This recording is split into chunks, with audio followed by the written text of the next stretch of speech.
Assalamu alaikum warahmatullahi wabarakatuh, ndugu wafuatiliaji wetu na watazamaji wetu Hussein Shafii Online TV. Bado tupo katika harakati za kuitangaza dini yetu ya Kiislamu na alhamdulillah leo nipo na Hussein Shafii. Kwanza ingia katika channel yetu Hussein Shafii Online TV, subscribe, like, comment, pia unaweza ukashare linki kwa ajili ya kuwapa faida watu ambao hawajaanza kutufuatilia. Na Hussein Shafii, assalamu alaikum warahmatullahi wabarakatuh. Assalamu warahmatullahi wabarakatuh. Habari za kuamka bwana? Alhamdulillah. Nimepatikana, jambo la kumshukuru Mwenyezi Mungu. Naam, karibu sana. Sheikh Shafii, nafikiri miongoni mwa wahadhiri ambao wamefanya kazi kubwa sana na wanaendelea kufanya kazi ya Allah, kumtangaza Allah katika mazingira mbalimbali. Nafikiri kazi umeanza zamani, na katika kufanya hii kazi kuna changamoto nyingi umepitia. Sasa nataka leo tuachane na hii historia ya Msumbiji ambao ulizungumzia, uliwahi kuelezea. Nataka katika kutangaza dini kukutana na Wakristo, labda sehemu gani ambao mlienda mkakutana na wakati mgumu sana? Wassalatu wassalamu ala ashrafi Muhammad sallallahu alaihi wasallam.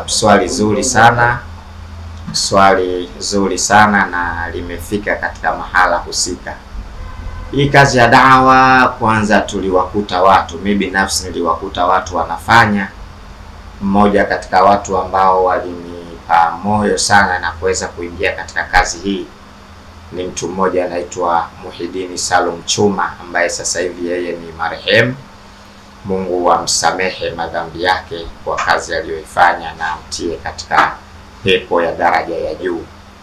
Muhidini ndio alinishawishi sana kufanya hii kazi ambayo nilikuwa naitamani sana siku nyingi, kwamba namna ya kufanya, kwa sababu ni moja katika kazi bora hasa ya kupigania.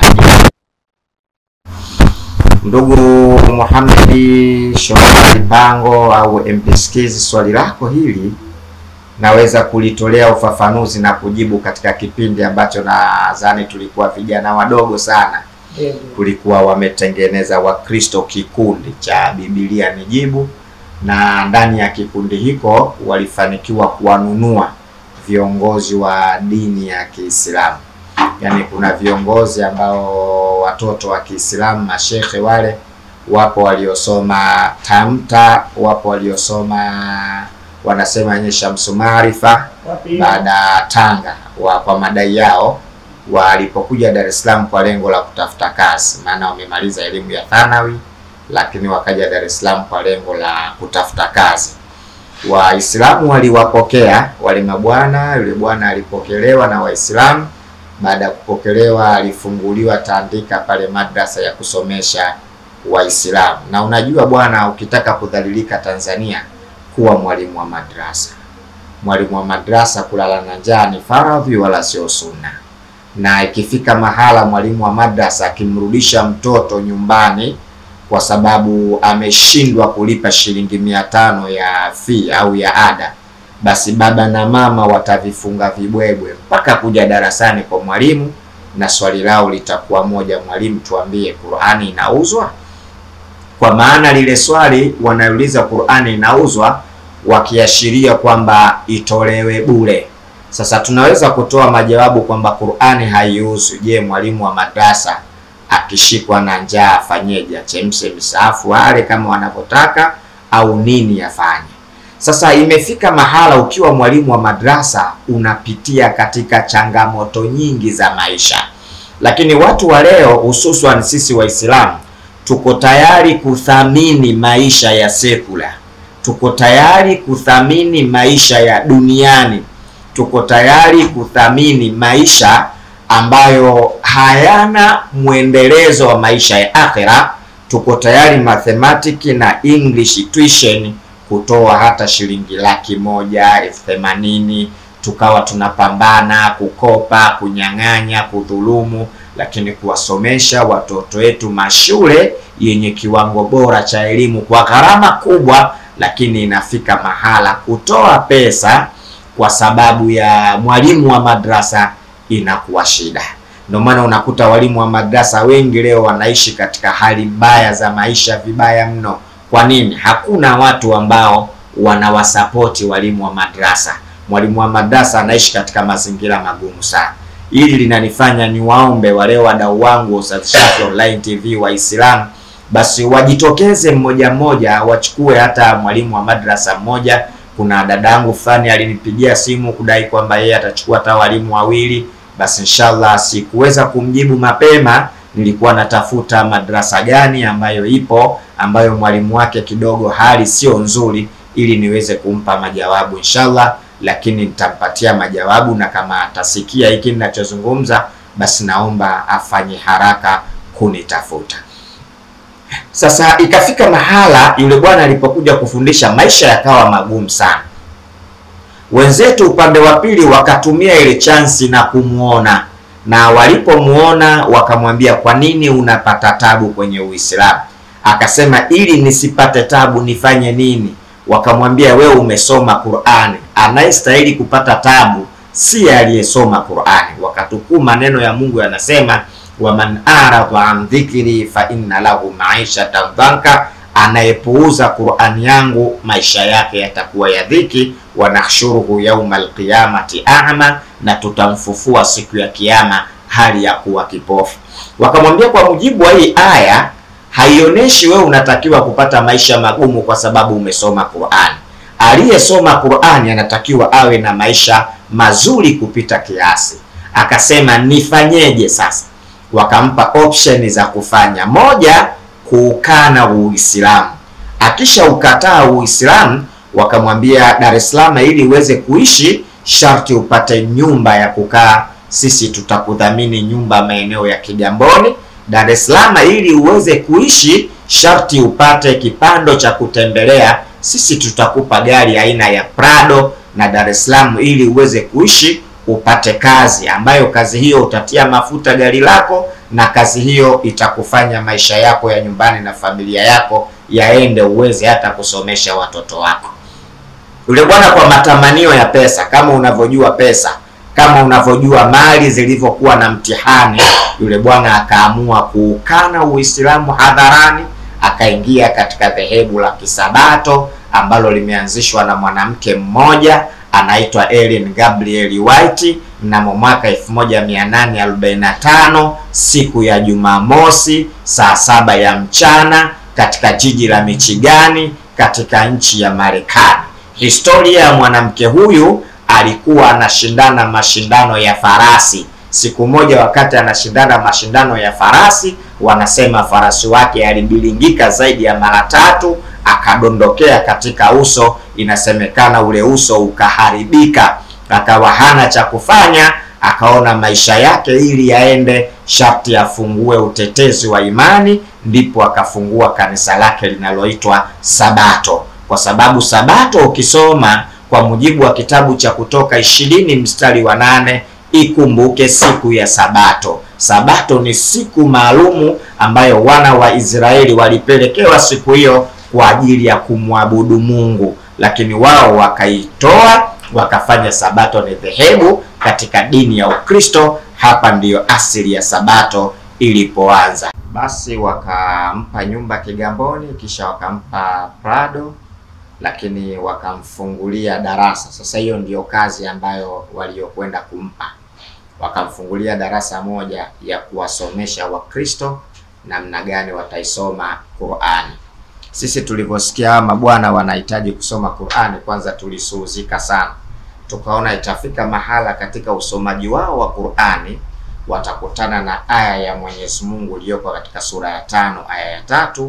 Mungu anasema, al-yauma akmaltu lakum dinakum wa atmamtu alaykum ni'mati wa raditu lakumul islam dina. Kwamba Mungu anasema, leo nimekukamilishieni dini yenu na nimetimiza neema zangu kwenu na nimeridhia Uislamu uwe dini yenu. Tukajua automatically wakishasoma Qur'ani watakutana na hizi aya zinazothibitisha kwamba Uislamu ndio dini. Tukafikiria kwamba watakuja kuingia kwenye Uislamu kwa sababu wameshathibitishiwa na Qur'ani kwamba Uislamu ndio dini ya haki kwa mujibu wa sura ya 5 aya ya 3.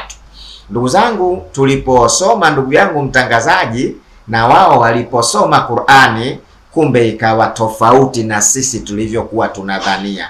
ile furaha yetu kwao ya kusoma Qur'ani tunajua itakuwa wepesi wa sisi kuwalingania, kwa sababu tutawalingania katika kitu ambacho wao wanachokifahamu.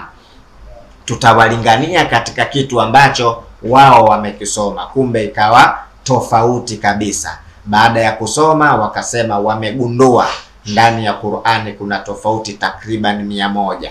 Wakasema tumegundua Qur'ani ndani yake Muhammad hakupewa utume na Mungu, bali kapewa utume na mganga wa kienyeji anaitwa Waraga. Na wakasema tumegundua Mungu wa Waislamu ni shetani kwa mujibu wa Qur'ani. Wakafikia mahala wakasema maneno kama hayo.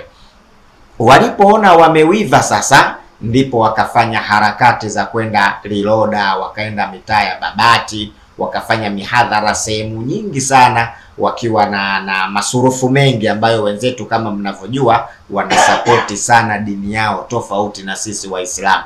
Sisi Waislamu kusapoti Uislamu sharti wewe mwenyewe upambane, wewe mwenyewe ndio ukausopote Uislamu unavyojua. Kwa mfano sisi Ustadh Shafii Online TV mpaka leo bado tunalalamika namna ya kupata vifaa vya kutangazia dini. Tunataka vifaa aina mbalimbali, lakini bado hatujafanikiwa. Na wapenzi tunao wengi, wasikilizaji tunao wengi, washabiki tunao wengi, na wapiga takbira kwa kutoa sifa bado tunao wengi, lakini bado tunahangaikia hilo. Lakini wenzetu wanaposema jambo la kwenda kuukashifu Uislamu au la kwenda kuupoteza Uislamu, la kwenda kuangamiza Uislamu, wanashikiliana na mstari wa mbele. Ndakuta hata watu wa nje wanasapoti hilo jambo la kwenda kuubomoa Uislamu.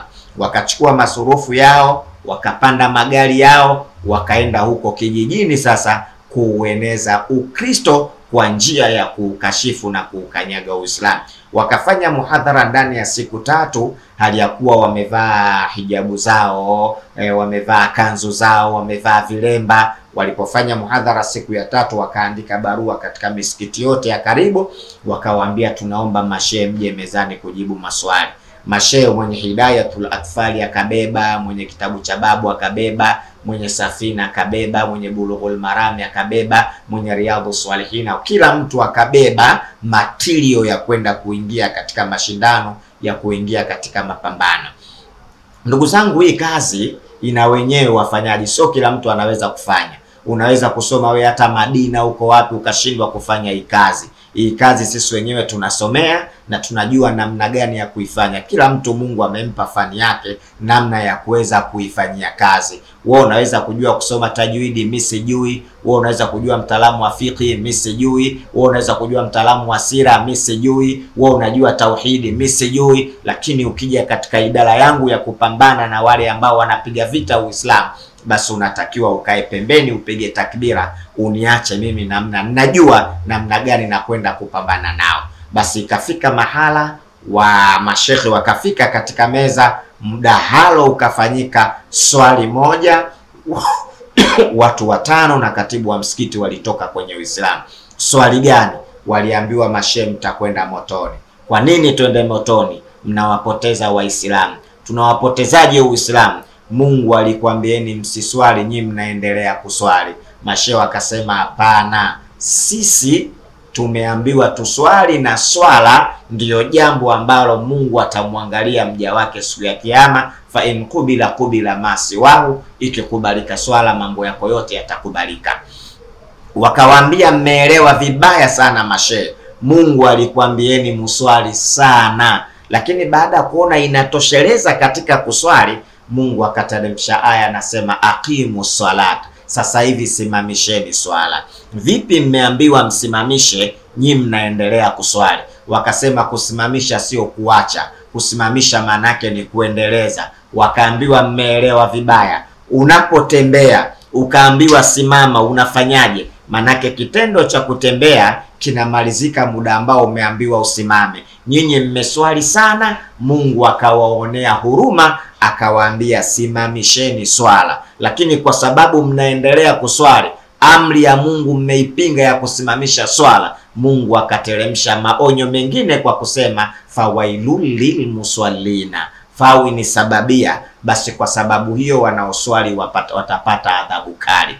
Pale pale watu watano na katibu wa msikiti wakaona kumbe hawa wanatufundisha mafundisho yaliyo ya kweli, mashehe wanatudanganya, wakaamua kutoka kwenye Uislamu na kuingia katika usabato. Mji uliharibika vibaya mno, hali ilikuwa mbaya vibaya mno, kiasi ambacho taharuki imejaa kwamba Qur'ani imekukataza kuswali. Kumbe watu hawa wanatuambia tuswali hali ya kuwa Qur'ani imetukataza kuswali. Kumbuka mambo hayo wanapelekewa watu ambao wameufahamu Uislamu kwa sababu ya kupiga dufu, wameufahamu Uislamu kwa sababu ya maulidi, wameufahamu Uislamu kwa sababu ya dhikiri ya kukohoa. Hawana chengine wanachokifahamu zaidi ya hivyo. Kumbuka maneno hayo wanapelekewa watu ambao, mimi nilikwenda Liloda, ikafika mahala tunafanya ule muhadhara, mwisho wa siku tuliomba sadaka, wallahi wa billahi wa tallahi, alitokea Muislamu na kidumu cha pombe cha lita 5, akasema hiki mashehe kitawasaidia. Niko mimi, Said Juma Kinyogoli, yuko Ali Kadogo, yuko na Muhidini, yanatupata mambo hayo. Hawa ndio Waislamu tunaokwenda kuwalingania na wenzetu wanaokwenda kupambana nao. Inafika mahala msikitini mnaswali watu 5 au 6. Limekuja swali namna gani utatwaharisha najisi ya chombo ambacho kimenuswa na mbwa. Tunampa shehe wa kata, anajibu utatumia madumu 7 sijui, lakini katika madumu 7 moja litakuwa dumu la mchanga. Anajibu hivyo, hana wasiwasi wowote. Sasa hawa ndio wanakwenda kupelekewa hayo mambo ya kuupinga Uislamu.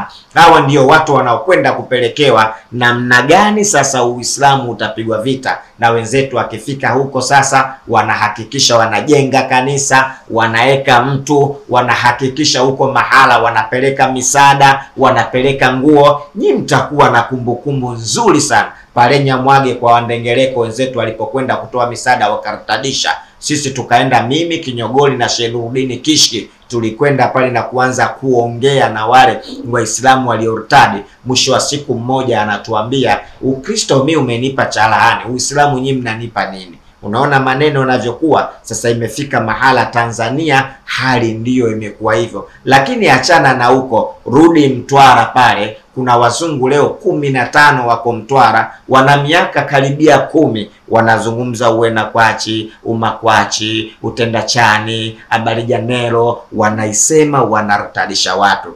Ingia kwenye YouTube, andika Sheikh Shafi Visimzungu, utazikuta hizo habari. Tulifanya mkutano mkubwa pale Mtwara, wapo wazungu. Kwa hiyo wenzetu wanaivamia Tanzania kwa hali na mali, wakienda kudestroy Uislamu, wakitaka kudemolish Uislamu, yani tayari wanataka kuubomoa Uislamu. Sasa hao ndio wenzetu wanakwenda huko na wanakwenda kufanya dawa kwa staili hiyo. Ndugu zangu, taharuki ilikuwa kubwa sana. Nakumbuka walipigiwa kina Mazinge, walipopigiwa kwa akasema wana safari, lakini na waleteeni vijana watakuja kufanya kazi ya Mungu kweli wa kufanya. Wale sasa wakamtaka mwenyewe Mazinge, Mazinge akawaambia mimi nakuja, lakini alitutanguliza sisi. Sasa kipindiko sisi tena ujana umetushika, tukawa tumekula t-shirt na jinzi, tukawa tumekusanya mavyombo yetu yale katika masanduku, tukapanda lile basi, kila mtu kaeka phone katika masikio yake. Ujana tena ukawa umetushika, tunakwenda kupambana, tunaburudika na kaswida, tunaburudika na mawaiza. Na hii t-shirt na jinzi kwenye Uislamu sio haramu. Hakuna aya inayokataza t-shirt na jinzi. Hakuna aya inayokataza t-shirt na jinzi. Tena Muislamu, kama una pesa huli vizuri, utakwenda kumweleza Mungu. Kama una pesa ujenge nyumba nzuri, utakwenda kumweleza Mungu. Kama una pesa huvai vizuri, utakwenda kumweleza Mungu. Mungu katika Qur'ani anatuambia sisi, wabtaghi fima ataka Allahu daral akhirah, tafuta kwa kile ambacho Mungu kakupa, tafuta nyumba ya akhira, lakini wala tansa nasibaka mina dunia, usisahau nafasi yako ya duniani. Una pesa, kula vizuri. Una pesa, lala pazuri. Una pesa, jenga nyumba nzuri. Una pesa, tembelea gari nzuri. Uislamu ndio ulivyo. Uislamu sio kukaa kinyonge nyonge. Uislamu hivyo ndivyo ulivyo. Nikupeni kisa kimoja. Wakati tunakwenda katika historia yetu, kuna baba alikuwa na pesa na watoto na mkewe, lakini nyumbani watoto wanateseka. Chakula shida, godoro shida, maji shida. Siku moja alichukua mtoto wake wa miaka 5, wanakwenda katika matembezi. Walipofika mahala wakukutana na msiba, watu wanakwenda kuzika. Aliyekufa alikuwa ni mwanamme, mkewe kakaa chini akawa anaomboleza. Yale maneno anayosema yule mke aliyefiwa na mumewe, baba na mtoto wanayasikia. Yule mama alisema maneno yafuatayo: wallahi, haki ya Mungu, yadhhabuna bika, wanakupeleka mume wangu, ila baitin, katika nyumba, la firasha, nyumba hiyo haina godoro. Mtoto anasikia wale watu wote wale wanakwenda katika nyumba haina godoro, wala taama, nyumba hiyo haina chakula. Watu wote wale wanakwenda katika nyumba ambayo haina chakula, wala maa, wala maji. Watu wote wale wanakwenda katika nyumba ambayo haina maji. Hajamaliza maneno hayo, mtoto akamwambia babake, baba, wazuie hao, wallahi ila baitina yadhhabuna, haki ya Mungu, hiyo ngoma inakwenda nyumbani kwetu. Wazuie hao, hiyo ngoma inakwenda nyumbani kwetu. Kwa nini? Anaona kule kabulini kunafanana kabisa na kule nyumbani kwao kulivyo, ndo anamwambia wazuie hao, hiyo ngoma inakwenda nyumbani kwetu. Basi tukapanda kwenye magari, tukafika stendi. Waislamu kama 500 wamekuja kutupokea na dhiki lile, wamekuja kutupokea. Tunafika pale, wanatuuliza nyinyi wahadhiri au kina nani? Tukamwambia sisi wafunga vyombo, wahadhiri wako nyuma wanakuja, ila wakichelewa tutaanza mada 2-3, msiogope chochote. Wallahi wabillahi, shehe mkoa akasema hamfungi vyombo, hamfanyi muhadhara mpaka mashehe waje, msije kurtadisha kijiji kizima, hamwezi. Basi kuanzia Jumatatu mpaka Alhamisi mhadhara shehe wa mkoa 3. Alhamisi tukaenda kwa shehe wa mkoa nyumbani kwake, tukamwambia sisi tunaweza, tutapambana. Akasema kesho Ijumaa njooni pale msikitini kwanza tuwapime, tukishaona mnaweza, tukikubaliana kwa pamoja mtakwenda kufanya muhadhara. Ijumaa tumemaliza kuswali, tumekula mijoho yetu, shehe wa mkoa akainuka akasema, jamani, kama mmejua hali ilivyo, kuna wahadhiri wamekuja, lakini mimi siwaamini kwa sababu wale wahadhiri wakubwa tunaowajua hawajaja. Kwa hiyo tunawapa kipimo hapa, tuwapime kwa pamoja, tukiona wanakweza watakwenda kufanya muhadhara. Mimi nikatakiwa niseme, nikasoma 16:68 Qur'ani. Mungu anasema wa auha rabbuka ila nahali, Mungu anampa irhamu kumpelekea nyuki, anitakhidhi minal jibali buyuta, fanya katika majabali nyumba, wa minashajarati, na katika miti, wa mimma yaarishuna, na sehemu ambayo mwanadamu anachukua gogo anaweka nyuki, anakuja kutengeneza makali, anatengeneza asali. Nyuki wamegawanyika katika makundi mengi sana, lakini ndani ya mzinga kiongozi kabisa anaitwa queen bees, yani kiongozi katika mzinga. Queen bees huyu kazi yake kubwa ndio kujua nani leo anasafisha mzinga, nani leo anapiga deki, lakini kazi yake kubwa kutaga mayai, naye ndio kiongozi. Nyuki wanaongozwa na mwanamke tofauti na viumbe vingine. Ikifika mahala anataka kupandwa, nyuki yule anakimbia mpaka katika tabaka la troposphere, madume yote yanatoka yanamkimbiza. Dume moja baada moja linadondoka njiani, linakufa, linabakia dume moja lenye nguvu, linampanda malo, baada ya kumpanda linadondoka chini, linakufa. Nyuki kwa nini anapandwa hivyo? Anapandwa hivyo kwa sababu anatakiwa apandwe na dume lenye nguvu ili kutoa viumbe ambavyo vitakuwa na nguvu. Lakini nyuki wengine wanaitwa nesses bees, ni wafanyakazi katika mzinga. Nyuki hawa ndio kazi yao kubwa kabisa, wao ndio wanafanya hudumu ndani ya mzinga mule. Lakini nyuki mwingine anaitwa drones bees, kazi yake ni kupanda nyuki madume. Hawa ndio wanakwenda kufanya kazi hiyo. Sio mada Waislamu, tulikuwa tunagusagusa tu namna ilivyokuwa. Basi shehe wa mkoa akasema, vipi, mnawaamini? Wakasema tunawaamini. Tukafanya muhadhara. Siku ya pili tunaingia uwanjani, tunafunga vyombo, tunafanya ule muhadhara.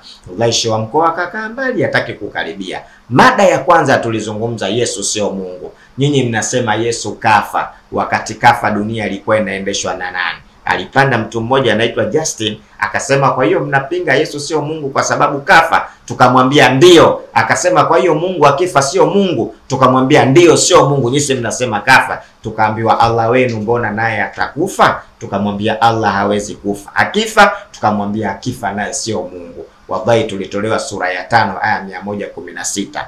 Mungu anamuuliza Yesu siku ya kiyama, a anta qulta linnasi ittakhidhuni wa ummiya ilahaini min duni la, wewe Yesu eti umewaambia watu wakufanye wewe na mama yako waungu wawili, mniache mimi Mungu wa kweli. Yesu atasema subhanaka, umetakasika Mwenyezi Mungu, ma yakunu li an aqula ma laysa li bihaqi, mimi siwezi kusema jambo ambalo si haki yangu kulisema. In kuntu qultu faqad alimta, kama mimi ningesema wewe ungejua. Kwa nini? Taalamu ma fi nafsi wala a'lamu ma fi nafsika, mimi Mungu unajua yaliomo katika nafsi yangu, lakini mimi sifahamu yaliomo katika nafsi yako. Swali likaja, kwa mujibu wa Qur'ani kuna nafsi mbili, ya Mungu na ya Yesu, mnakubali? Tukasema tunakubali. Kwa hiyo mnakubali Mungu wenu anayo nafsi? Tukasema tunakubali. Tukapigwa 385. Mungu anasema kullu nafsin dha'iqatul mauti, kwamba kila nafsi itaonja kufa. Tukaambiwa ni kullu kullia, sio kullu ba'dhiya. Ingekuwa kullu ba'dhiya ingekuja harful istithna, ingevuliwa, lakini mazari haijavuliwa, ni kullu kullia, nafsi zote zitakufa na Mungu wenu anayo nafsi. Je, Allah naye sio Mungu kwa sababu anayo nafsi atakufa? Waislamu, mtihani ulikuwepo hapo. Ukitazama sura za Waislamu ziko kimya, unajua kwamba leo hapa kazi ipo. Tukamwambia bwana Mungu hawezi kufa, akasema naomba aya 2255 Qur'ani, Allahu la ilaha illa huwal hayyul qayyum, kwamba Mungu ana uhai wa milele. Unasemaje? Akasema sijatosheka. 25:58 watawakkali ala alhayy alladhi la yamutu, mtegemee Mungu aliyeko hai ambaye hafi. Unasemaje? Akasema sijatosheka. Tukwambia tukulazimishi, tunakuuliza swali, ukijibu Mungu atakufa, ukishindwa kujibu Mungu wafi. Uliza. Tukwambia 345 Mungu atakuuliza wama kana linafsin antamuta illa biidhnillah, hakuna nafsi yoyote itakayokufa sharti Mungu atoe idhini. Tukwambia chukua maiki, kwa mujibu wa makana linafsin antamuta illa biidhnillah, hakuna nafsi yoyote itakayokufa sharti Mungu atoe idhini. Tukwambia chukua maiki, Mungu nasa anasema nafsi haifi mpaka yeye afanyeje? Akasema atoe idhini. Kwa hiyo idhini ikitoka ndio nafsi ya Mungu inafanyaje? Inakufa. Kwa hiyo nafsi haifi bila idhini ya nani? Ya Mungu. Tukwambia swali sasa linakuja, ili nafsi ya Mungu ife, idhini anatoa nani? Hapo ndo tukavuta handbrake. Anakwenda akirudi, swali liko pale pale, ili nafsi ya Mungu ife, idhini anatoa nani? Akasema hilo swali nitakuja kujibu kesho. Ndio shehe wa mkoa tulimkuta anatoka mbio, anakuja kufata maiki, anasema amna kesho, leo. Alafu anaambia vijana sasa peteni, mimi nishawaamini, pambanieni Uislamu. Hapo litokea tukio moja la ajabu sana. Kuna mtu alisema tumswalie mtume, basi likatokea Likristo moja alijui maana tumswalie mtume, likaanza Waislamu wanafagiliana, wanatajana majina alafu wanafagiliana, huyo mtume anafagiliwa. Likaja kwenye maiki likasema tumswalie maganga, yani anajua na yeye maganga naye tuseme sallallahu, kwamba huyo maganga ajulikane. Likaondoka pale, kumbe wanapendelea bwana, wanataja Muhammad tu, maganga hawataki. Litokea tukio moja la ajabu sana hapo. Tena tukasema sasa hapa kazi nayo tena. Sasa tukaanza kupwaga, ile sio mchezo. Akaja mtu wa pili, tukamwambia alete swali, akasema kwenye mujibu wa Uislamu Mungu ni shetani. Tukamwambia toa aya Mungu ni shetani, akatoa 590 Qur'an. Mungu anasema innamal khamru wal maisiru mpaka chini. Mungu anasema hakika ya kamari na ulevi ni kazi za shetani, jiepusheni naye. Swali likaja, kwa mujibu wa Qur'ani ulevi ni kazi ya nani? Tukamwambia ya shetani. Kwa hiyo anatengeneza ulevi anakuwa nani? Akasema shetani. Tukapigwa 37:14 Qur'an. Mungu anasema mathalul jannati allati u'ida almuttaqun, mfano wa pepo ambayo wameandaliwa wacha Mungu, ndani yake kutakuwa na mito ya ulevi. Swali, Mungu anasema ulevi ni kazi ya shetani, alafu anasema peponi kawaandalia ulevi. Mnakataaje kwamba Mungu wenu nyinyi sio shetani? Tukamwambia unachanganya maisha ya duniani na akhera. Mungu hawezi kuwa shetani, kwa sababu Mungu aliposema ulevi ni kazi ya shetani, anazungumzia ulevi huu wa duniani, ulevi ambao unatengenezwa na mwanadamu, ulevi ambao ukishakunywa ule ulevi unatokwa na akili na kuumwa na kichwa. Unaweza ukatema mate kulia na ukafukia kushoto, au baba mkwe ukamuita shemeji. Hapo ndipo ulevi huu umekatazwa, kwamba huu ni amali ya shetani. Lakini ulevi ambao Mungu anasema tutakunywa peponi siku ya kiyama, Mungu anasifia katika 37:47 Qur'ani, la yuswaddauna anha wala yunzafun. Ulevi huo hatutaumwa na kichwa wala kutoka na ukili kwa akili safi. Tena ulevi huo Bwana Yesu tutapiga naye glasi. Katika Mathayo 26:29 Yesu anasema, sitokunywa tena ulevi huu wa duniani, na subiri mpya nitakayokunywa katika ufalme wa Mungu wangu peponi. Kwa hiyo hapo sasa ndipo panapoonekana kumbe hata Bwana Yesu tutapiga naye glasi siku ya Kiyama. Kwa hiyo ulevi ndio ukawa hivyo. Tukamwambia una swali jingine? Akasema sina. Siku ya 3 yake Waislamu ndio tukapanda, umma ulifunga, tukasema duniani hakuna profesa, hakuna mwana science, isipokuwa mtu wa kwanza ni Bwana Mtume Muhammad. Tulimpamba sana mtume siku hiyo kwa science. Alitokea mchungaji Father Francis, alipopanda yule bwana alikuwa anatisha. Kapiga foengo yake, ana suti, ana kibegi, ana simu. Jina Father Francis, cheo Father Roman Catholic. Swali, nyinyi watoto wote waongo, kwa nini nyinyi mnamtangaza Muhammad msomi katika dunia? Tukamwambia katika dunia Muhammad unamuonaje? Akasema katika mambo mbubu walioko duniani Muhammad ndio mbumbu wa kwanza. Tukamwambia unayo aya Mungu anasema Muhammad mbumbombo? Akasema kabla sijatoa aya, asiyejua kusoma na kuandika dunia inamjuaje? Wakasema mbumbombo. Tukachapwa 7157 Qur'an. Alladhina yatabi'una rasula nabiyya al-ummiya, ambao wanamfuata mtume Muhammad asiyejua kusoma wala kuandika. Tukaulizwa maneno haya kweli? Tukasema kweli. Nyinyi na Mungu wenu nani zaidi? Tukasema Mungu zaidi. Mungu aliyemtuma Muhammad asema Muhammad hajui kufanyaje? Hajui kusoma. Kuna msomi gani duniani asiyejua kusoma? Tukamwambia faza inategemea. Akasema nini? Tukamwambia aliyetajwa hapo akiwa ni mtume, kama hajui kusoma dunia itamhesabu kuwa mbumbumbu. Lakini akiwa sio mtume, akiwa mtume kama hajui kusoma, dunia haiwezi kumhesabu kuwa ni mbumbumbu. Lakini akiwa sio mtume, mwanadamu wa kawaida, dunia itamhesabu kuwa mbumbumbu. Lazima ujue hivyo vitu viwili. Akiwa mtume sio mbumbumbu, akiwa sio mtume kama hajui kusoma atakuwa ni mbumbumbu. Akasema hakuna, awe mtume asiwe mtume ni mbumbumbu. Tukamwambia faza, kwa hiyo kila asiyejua kusoma ni nani? Akatumbukia kila asiyejua kusoma ni mbumbumbu. 7:14 Yohana. Bwana Yesu kaingia katika hekalu akawa anafundisha. Mpe Yesu kaingia hekaluni anafanyaje? Akajibu anafundisha kwa sababu anajua. Endelea. Wayahudi wanaulizana wakisema, amepataje kujua elimu Yesu ambaye hakusoma? Tukamwambia mpe maiki. Biblia nayo inakiri, inakubali, inasema Yesu naye hakufanyaje? Akajibu hakusoma. Kwa kuwa hakusoma naye atakuwa ni akumaliza hapo mbumbumbu. Akasema inategemea bwana. Akiwa ni mtume hawezi kuwa mbumbumbu. Tukamwambia kwa kuwa Muhammad ni mtume hawezi kuwa nani? Hawezi kuwa mbumbumbu. 87:6 Qur'an. Sanukuriuka fala tansa, tutakusomesha hutasahau. Kasomeshwa na nani? 53:5 Qur'an. Allamahu shadidul quwa, Muhammad kafundishwa na malaika. Unasemaje? Muhadhara ulikuwa mtamu. Sasa ile siku ya mwisho Waislamu, yule aliyetoka kwenye Uislamu ndio akaja katika meza. Uwanja ulifunga zaidi ya mara 5 mara 6 siku zote. Wanasema huyu bwana leo ndo ataipata, na Wakristo wanasema leo patapatikana. Yule bwana jina Yohana, dini Mkristo, swali 12:1 Qur'an. Mungu anasema tumeteremsha Qur'ani kwa lugha ya Kiarabu. Tatizo akasema Mungu kateremsha Qur'ani kwa lugha ya Kiarabu, naomba tupige Kiarabu kitupwa. Hakuna Kiingereza, Kiswahili wala hapa Kiarabu. Yule bwana mwanamume akaanguka. Kiarabu sio mchezo, vibaya mno. Tukawa tunatafutana na elimu zetu za ibtidaiyas. Tukamuomba, tukamwambia bwana, nahnu naarifuka kathira jida, wewe tunakujua sana, wa anta tastafiu an tatakallama bi hadhihi lughati aljamil, wewe unajua kuzungumza Kiarabu vizuri sana. Lakini tukamwambia lakini baadhi ya watu waliokuja hapa wajui Kiarabu, madha yastafidu, watapata faida gani? Tuzungumze lugha ambayo tutakwenda na sisi kujua na watu watapata faida. Akakaa kimya, akasema tuzungumze Kiswahili. Tukamwambia lete swali. Pigwa swali, akauliza je, Qur'ani ina tofauti?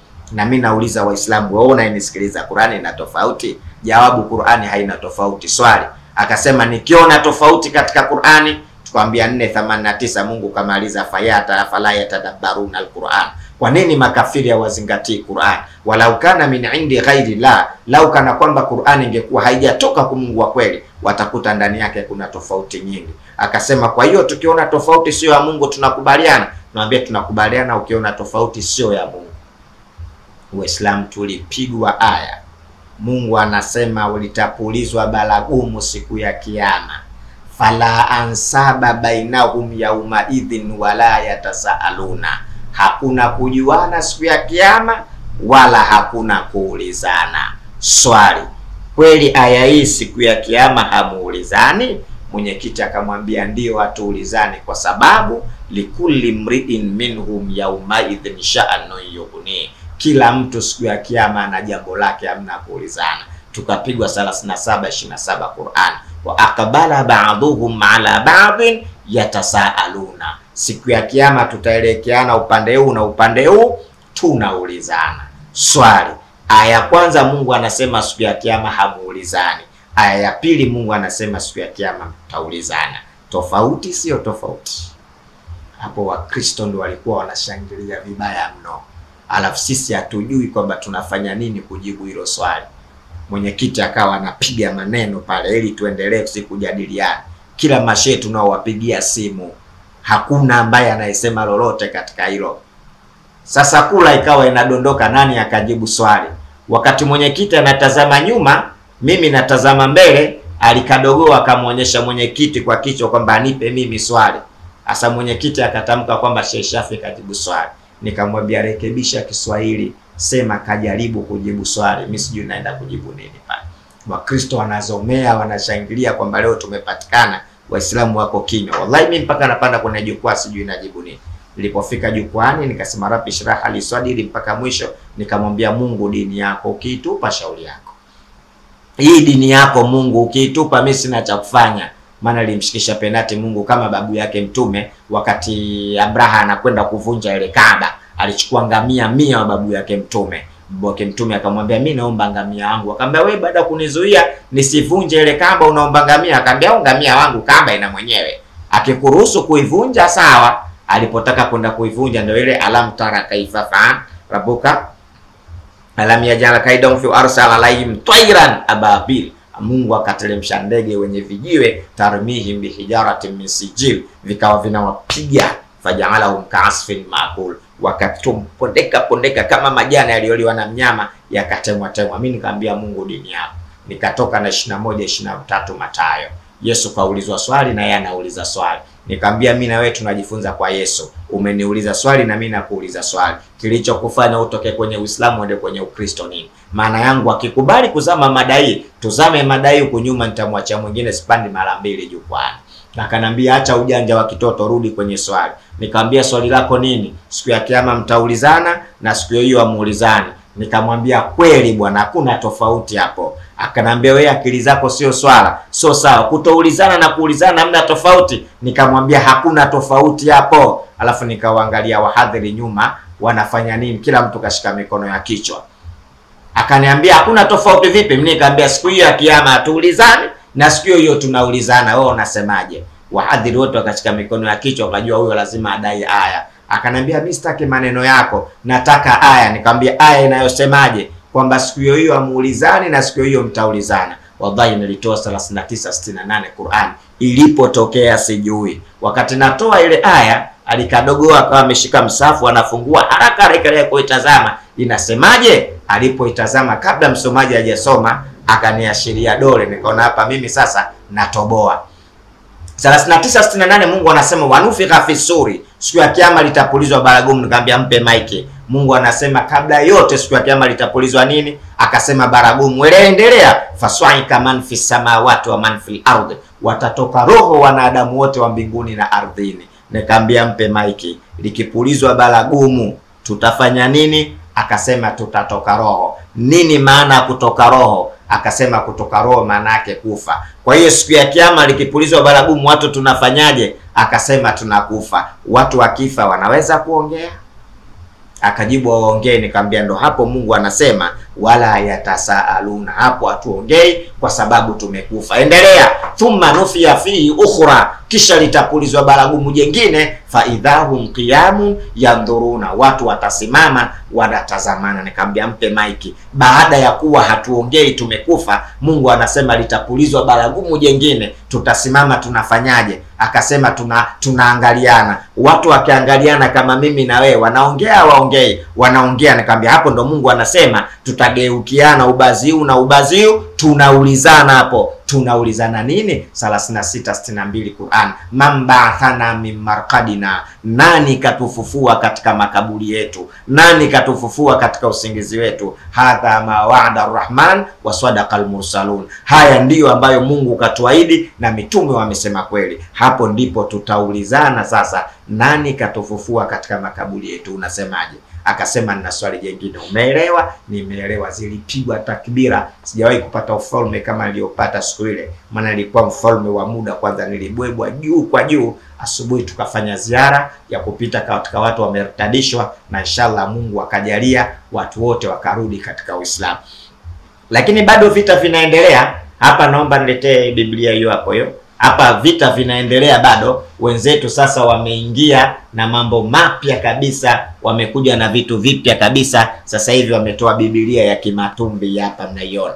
Hii Biblia ya kimatumbi imetoka. Kama wanavuna Injili ya Yesu, Makoega atumi yule. Kwa wale wa matumbi wataona imetolewa Biblia ya kimatumbi, na sasa zinaenezwa hasa katika mji wa Kilwa. Makanisa yanaongezeka na Biblia zinatolewa. Kwa hiyo itakwenda Biblia ya kimatumbi, itakuja ya Kimbengereko, itakuja ya Kizalamu. Watahakikisha kila kabila wanatoa Biblia. Nini cha kufanya? Waislamu tusikae kimya, tusapoti sana sana sana wahadhiri kwa ajili ya kuelekea vijijini. Wanahitaji sapota kubwa sana kwenda vijijini. Wenye nguo, wenye kitu gani, tunahitaji tupate speaker, tunahitaji maiki, tunahitaji kifaa cha live, tunahitaji kamera. Hii tunaomba kwenu Waislamu, muone namna ya kazi sisi tunavyoifanya, kwamba kazi kubwa sana tunafanya, kubwa sana, lakini haiwezi kazi kusonga mbele bila sapota yenu.